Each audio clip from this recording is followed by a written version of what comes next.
Hello. Well, our medical records are without a doubt some of the most private and sensitive documents that we have. And they accompany us throughout our lives. Not only do they contain information about our medical histories, but they also contain some information about our personal lives, financial situations, and private addresses. Now, the NHS holds 67 million medical records, which have been named the NHS's greatest asset. With the demise of handwritten records, that means that these highly personal and sensitive documents are now stored electronically. And we all know how safe that is, don't we? There's a lot of concern online about how much access the DVLA has to these records. We know that the DVLA has access, but exactly how much access do they have? What information can they get about you? And how are they allowed to get it? Well, I'm about to set the record straight for you. Pardon the pun. Welcome to Grey Matters.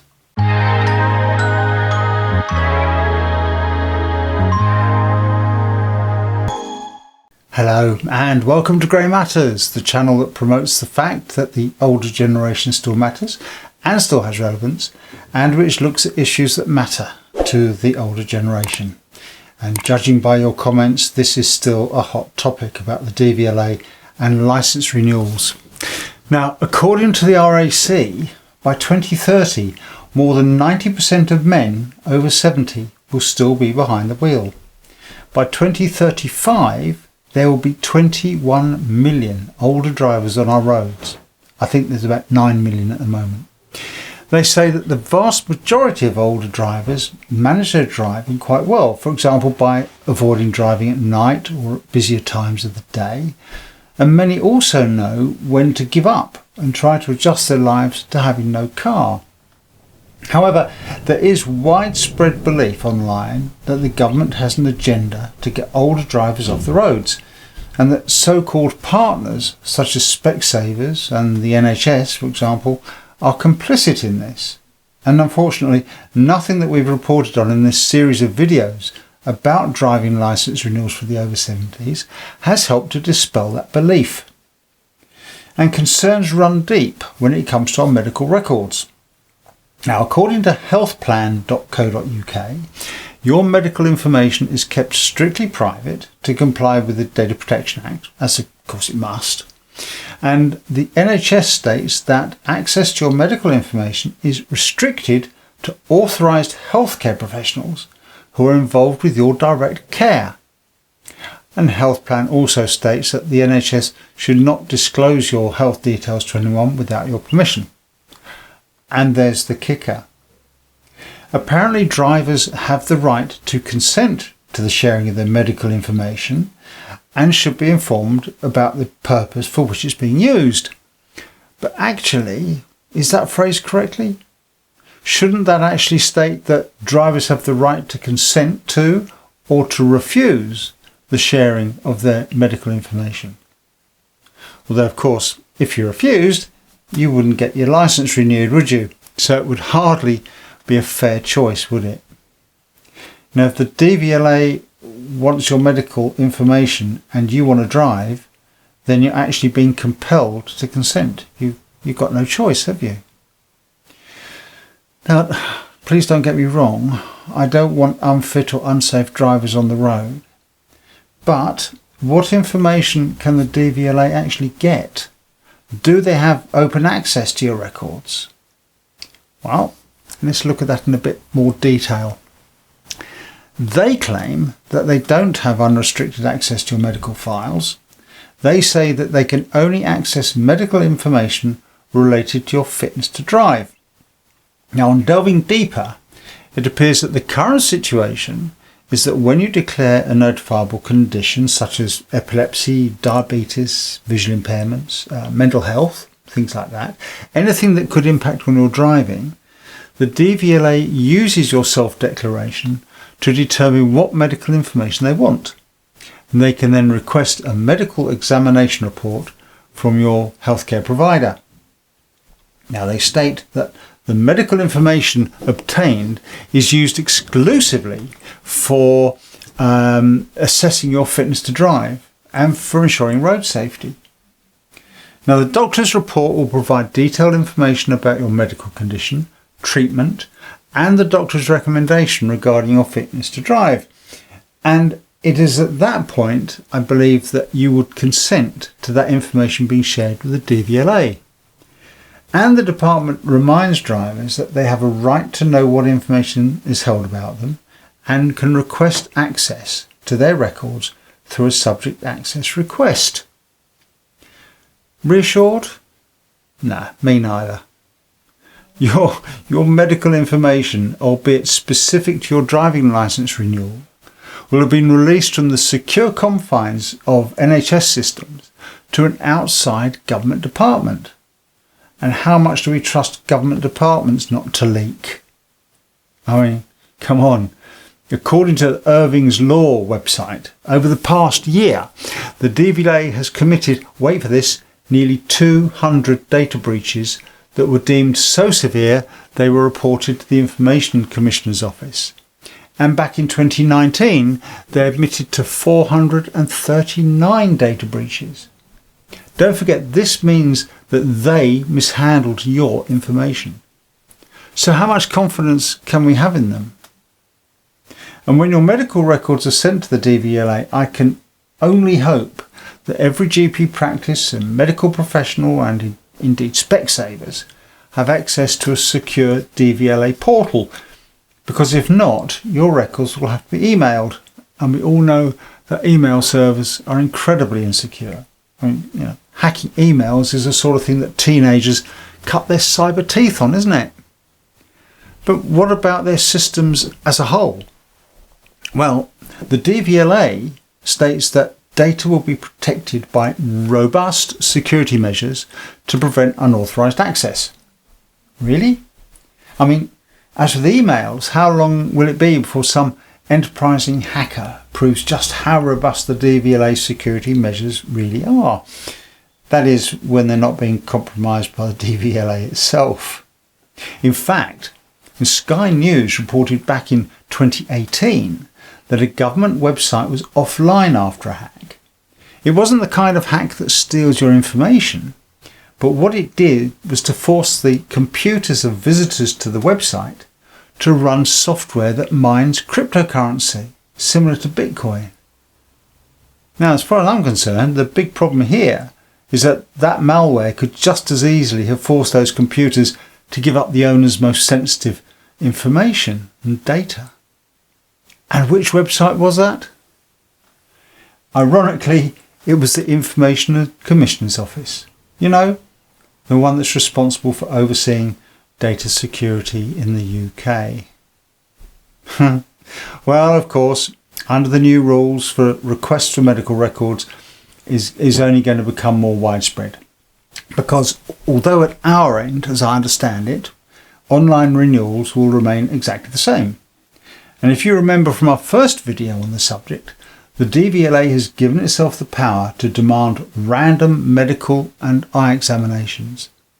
So it won't just be your reporting of a medical condition that will trigger a screening. They will be able to demand at will from any driver over 70 renewing their licence medical tests. Now, to me, that feels like an overreach of the Data Protection Act. So without just cause, without evidence, without your reporting of medical condition, the DVLA can mandate that you must have medical tests, mandate what type without even knowing what they're looking for, and in consequence then have access to your medical information. And that doesn't feel right to me. Even though, I mean, not everyone's going to be required to do so, I imagine that's why we're going to see so many more eye tests and GP appointments being required. I imagine the DVLA is going to have a field day getting people to do all these tests. Perhaps it would be more reasonable to make medical screening and eye tests mandatory with every renewal or every other renewal, so that every 3 years or 6 years you would have your medical conditions checked on. And that way they will pick up on issues with every driver aged over 70, which can't happen if they're just randomly selecting some of them. And, you know, there's another issue for me, is that medical information held by the DVLA is, they say, retained only for as long as necessary. Now, that's too woolly, isn't it? I mean, okay, there is a time limit on data retention normally. CCTV footage is normally kept for only 36 days.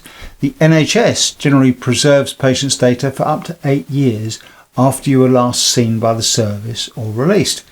But the DVLA's for as long as necessary is too open-ended. And to me that actually means it'll be kept on file until you die, or until you cancel your licence or it's revoked, whichever comes first. Now, I would argue that with any tests they demand for driving licence renewals to help determine your fitness to drive, there's no need to keep that data beyond the renewal of your licence, because they'll get it again anyway the next time you have a test.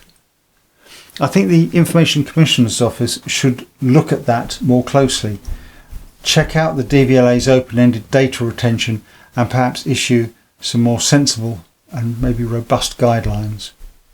Now, I must share with you what I can only imagine is a piece of DVLA propaganda that I found on the BCCI Consulting's website. Now they say, and I'll try not to read this too flippantly, if you're over 70 and still driving, you'll probably know how important your licence is for your independence. Yep, true. Good news, from August 2025, I think that date's questionable, there are some important changes coming to the way the UK handles driving licences for older drivers. Wait for this. These changes are all about making things simpler and safer, while cutting down on the hassle of renewing your licence. Okay. They then say, if you want to keep driving without stress, it's worth knowing exactly what's changing and what you need to do. So what do they say that we need to do? Well, they continue with, we all know that as we get older, health can affect how well we drive, like eyesight, reaction time or memory.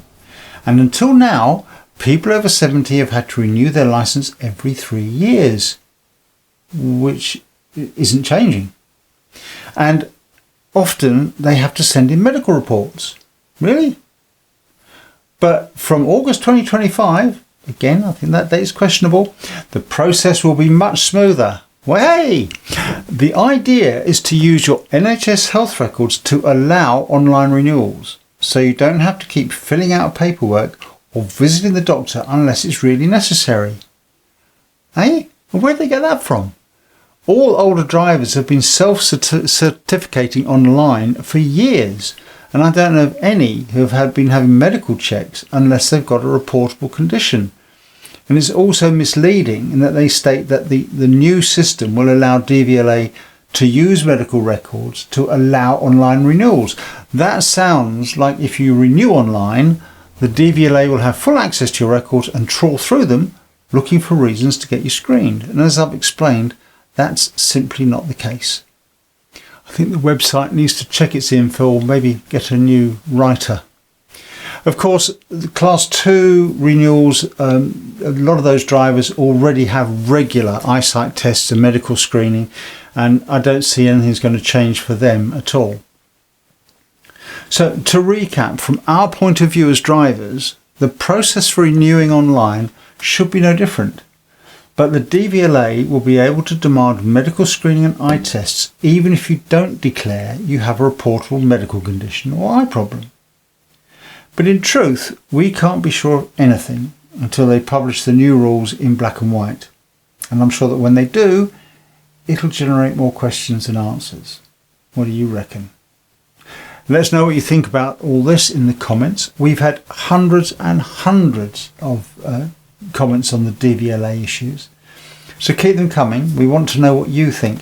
And for those of you who have complained about the bell ringing on our subscribe animation, and there's been a couple, you'll be pleased to know that from now on it'll be muted.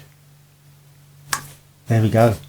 Many thanks to those of you who hyped the last video. Now I know many of you wanted to hype but couldn't find the button. something I hear from women that men are notoriously bad at. But apparently the hype button only appears on long form videos like this one, and only if you're viewing on a smartphone, tablet or iPhone. And on the iPhone, I've heard you need to look for a compass style icon. So hopefully you'll find it okay with this video. You can hype for the first 7 days of videos up, so we do appreciate your support, and thank you to all of our new subscribers. Nearly 8,000 new subscribers in the last month, which is fantastic. Thank you so much, and of course do hit that notification bell to ensure that you're told of all our future content. In the meantime, thank you for joining us, we do appreciate it, and until the next time here on Grey Matters, it's bye for now.